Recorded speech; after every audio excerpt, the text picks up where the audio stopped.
Welcome to Our Wildlife. Today I am chasing trophy reds from the Jetski. We are in Oriental, North Carolina, otherwise known as BFE, or the middle of nowhere. So the question is, are we going to get on them? Stay tuned to find out, and let's go have some fun.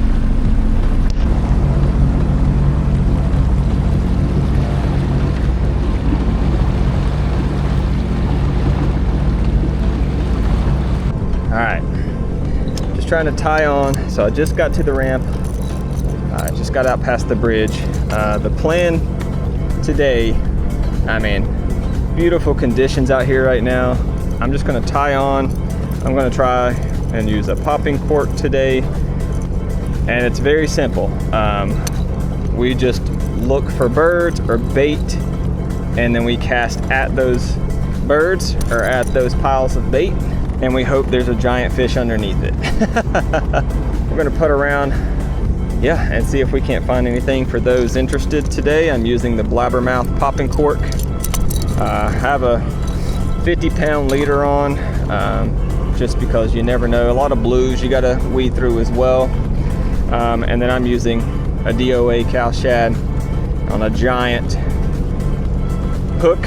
I think it's 3/8 ounce, a Z-Man hook. And I'm using this color here. The water actually looks pretty good, but we've gotten a lot of rain, so just being mindful of that. And I'm just gonna tie on, and we're gonna go see if we can't hunt some down.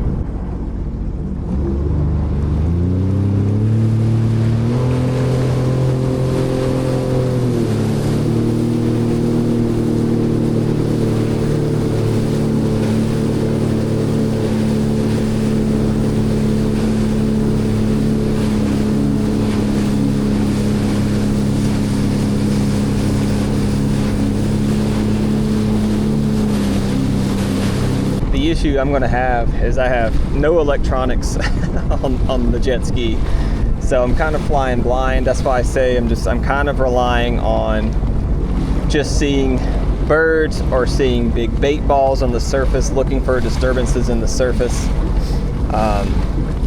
jumping bait, anything like that to kind of catch my attention, and we'll go from there. I'm not going to go too far again because I don't have electronics here, so I got to find my way back to this bridge in this marina right here. But yeah, let's hope the fishing gods are on our side today. You'll see the conditions are pretty nice. It's like, you got about a foot, 2 foot rollers every now and then. That's pretty typical. Out that way, this is the Neuse River. Out that way is the Pamlico Sound, right the big bay essentially behind the Outer Banks.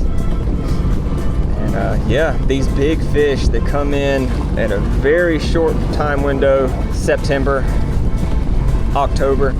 Get a very short window to get them. They come in to spawn and to mate before heading back out into the ocean. And these are very old, very delicate fish. So if we do get on a couple of them, just need to be very mindful of how you're handling them. Try to land them as quick as you can. I know it's a lot to say when you're catching a 40 plus inch fish that's probably 40, 50 plus pounds. You got to try to put some pressure on them a bit because they'll fight and fight and fight. And you don't want to weaken them too much and put them at risk, because these are 30, 40, 50-year-old fish depending on the size of them. Absolutely beautiful red drum, that's what we're after. We'll take some blues, we'll take anything else that'll bite, to be honest, but that's our mission today, that's our goal today, is to get on some of these trophy reds.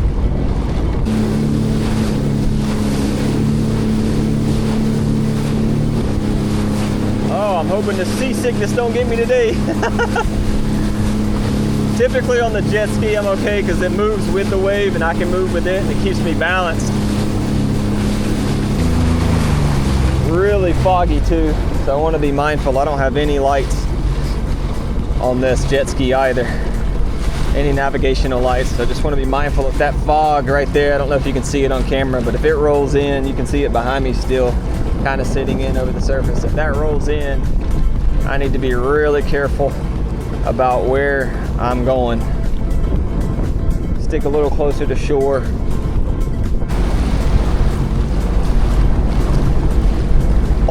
So I'm just cutting in a little closer to this shoreline, try to find from where I was here before, just remembering where the channel starts are, or where the channel breaks are when you start getting from a little bit shallower water to a lot of the deeper water. I don't know how packed they would be out in the middle, the main channel, but so I'm just gonna move a little bit closer. I see another boat up ahead of me as well. Again, I don't know if you're gonna be able to see them, but they're like right in front of me right now. But they're a pretty good ways up. I just want to be mindful of their space as well. Could be charter captains or anything like that. You know, people are out here trying to make a living. I'm not trying to interrupt their livelihood. I think there's enough and plenty to go around. Just got to find them. And the other part that's tough too is because I'm trying to find it from disturbance on the surface and having these like rollers coming through constantly. It's making it tough to determine like what boils are from bait or could be from bait and what are just from like again, these little rollers like clipping with wind or whatever and causing a couple of little peaks or boils that look like bait fish. It's a battle of the mind today. No electronics, just hoping for a bit of good fortune. The other thing I got to watch out for too is if I'm coming up on them, I've got to shut this thing off. So I see them, I just need to gun towards them, and I need to shut the jet ski off and glide up into where I see the bait, the fish, because they will spook very easily. Thought I saw some right in front of me, so I was just giving it a second to see if it was opportunity here. Lots of birds flying over, but not big schools of them, and they're not diving, so I'm going to rely on that as well. If I can see some diving birds, I'll go off of that. But if not, plan A is to scout them on the surface.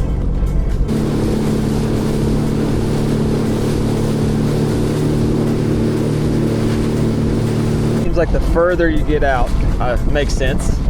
The further I get out into this sound, the bigger some of the waves are getting. They're not too bad right here. But I can see this boat coming in here and another boat heading out, bouncing pretty heavy. And again, I'm not too worried about it on the jet ski, but I can't see the surface as well if there's constant waves crashing on me or rolling me up and down. So still taking a peek. I've done a couple runs up and down the shoreline here, trying to see if I can spot anything. A couple of bird dives, but just like singular birds that are probably just scoping out small bait, which is fine. You know, I haven't even made a cast yet, so I may pull up to one of the pylons along that's right off to the channel markers and see if I can see anything floating off of it. There's a ton of bait at the bridge, like as there always tends to be right there at that bridge. So cut back down through there, and then I'm making my way back up a bit and just trying to like run along, just keeping my eye out, trying to see what I can spot or see with the birds. Just spotted a little bit of bait right in front of me here. So I have not even made a cast yet, so I think I'm gonna try and try my luck here. So I'm just gonna putt up a little bit. It's like right in front of me right here. So I'm gonna go ahead and shut the jet ski off. It wasn't a big old school, it was a little one, but I haven't seen anything so far, so we're gonna at this point take what we can get. Oh God.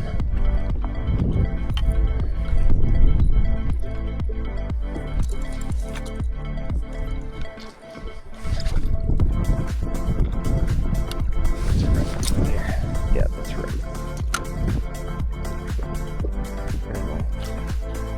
Cast.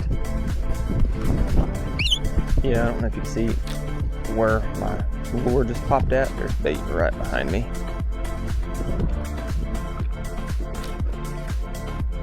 But yeah, there's like no reason why they are where they are. They're just like out in the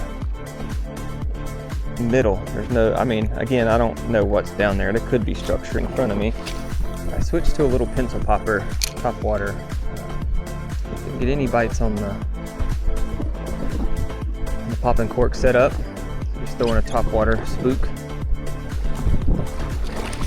Something definitely just blew up. It's still right in front of me.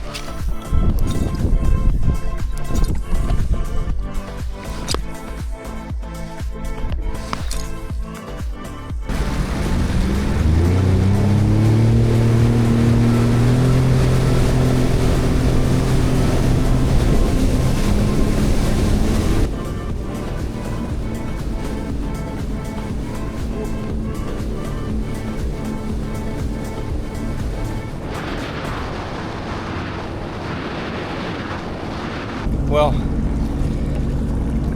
no luck today. I'm not quite done. I'm just gonna do a last little bit of a float here. It's basically 10 a.m. I've been out here since the light was up. You know, a bit of a bummer, but it's one of those things. There's no guarantee, especially out here with you know, I'm 2 hours away, so I drove 2 hours this morning to get here. I'm not familiar with this body of water at all. I don't know the spots, anything like that. I have no electronics, and I'm relying solely on surface disturbance by bait fish. And you know, that is what it is. And I burned about half a tank of gas that was completely full when I got here. So I covered the water. I found the bait balls like I wanted to. Just didn't have the fish that I wanted. And I didn't focus too much. I did switch lures up a little bit, but I didn't change up too much from the pop and cork and the DOA cow shad setup, because that's what's worked for me in the past. And if it ain't broke, don't fix it type thing. These fish are tough to catch. You know, you got a limited window of when you can catch them. I'm gonna try to get back up here at least one more time to give it a shot. Some people go years without catching one of these fish, and I got lucky, I guess. You know, the fish gods were on my side my first time up here. I'll post a picture. The very first trip that I made up here, I planned for an entire year.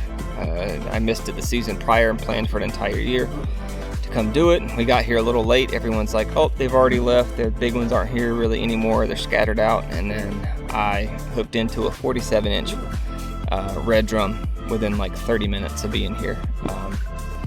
Got me addicted to coming up here and trying to do this. But unfortunately, don't look like it's happening for me today. But I will get back up here and give it another shot. Thank you guys so much for watching.